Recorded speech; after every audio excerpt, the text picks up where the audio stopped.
വിശുദ്ധ കുരിശിൻ്റെ അടയാളത്താൽ ഞങ്ങളുടെ ശത്രുക്കളിൽ നിന്ന് ഞങ്ങളെ രക്ഷിക്കണമേ. ഞങ്ങളുടെ തമ്പുരാനെ, പിതാവിൻ്റെയും പുത്രൻ്റെയും പരിശുദ്ധാത്മാവിൻ്റെയും നാമത്തിൽ ആമീൻ. ഇസ്രായേൽ ജനത്തിനു വേണ്ടി കർത്താവ് മോശയ്ക്ക് നൽകിയ കൽപ്പനകളെല്ലാം അവൻ അവരോട് വീണ്ടും പറഞ്ഞു.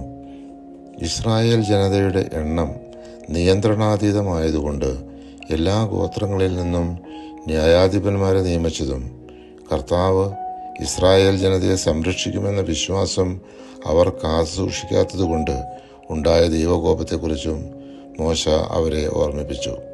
മാത്രമല്ല, ഇസ്രായേൽ ജനതയുടെ പലപ്പോഴായുമുള്ള ദൈവദൂഷണത്തെയും അനുസരണ ഇല്ലായ്മയെയും പ്രതി കർത്താവ് മോശയ്ക്ക് കാനാൻ ദേശത്തേക്കുള്ള പ്രവേശനം നിഷേധിക്കുകയും ചെയ്തു.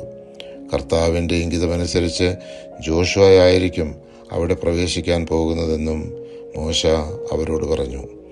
കർത്താവിൻ്റെ കൽപ്പനയ്ക്കെതിരായി അവർ മലയിലേക്ക് പോയതും അങ്ങനെ അമോര്യരുടെ കയ്യിൽ നിന്നും തോൽവി ഏറ്റുവാങ്ങിയതുമെല്ലാം അവൻ അവരെ ഓർമ്മിപ്പിച്ചു.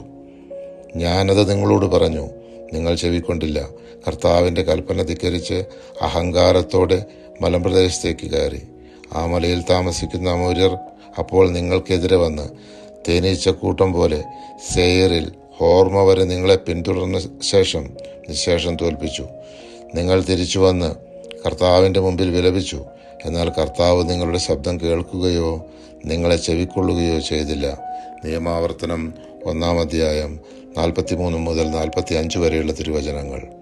ഹെഷ്ബോൻ രാജാവായ സീഹോൺ ഇസ്രായേൽക്കാരെ അവരുടെ രാജ്യത്തിലൂടെ കടക്കാൻ വിസമ്മതിച്ചതും കർത്താവിൻ്റെ കൽപ്പനയാൽ അവരുടെ രാജ്യം പിടിച്ചടക്കിയതും അവർ ഓർമ്മിച്ചെടുത്തു. പിന്നീട് വഴിതടഞ്ഞ് ബാശാൻ രാജാവായ ഓഗിനെതിരെ കർത്താവിൻ്റെ കരുണയാൽ യുദ്ധം ചെയ്ത് തോൽപ്പിച്ചതും അവർ ഓർത്തു.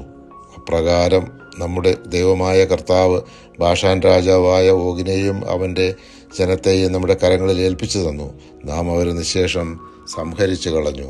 നിയമാവർത്തനം 2-ാം അധ്യായം 3-ാം തിരുവചനം. പരിശുദ്ധാത്മാവേ, തിരുവചനത്തിൻ്റെ അനന്തശക്തിയാൽ ആത്മാവിൻ്റെ ദാനങ്ങളും ഫലങ്ങളും നൽകി തീക്ഷ്ണതയാൽ ഞങ്ങളെ ജ്വലിപ്പിക്കണമേ. ആമേൻ.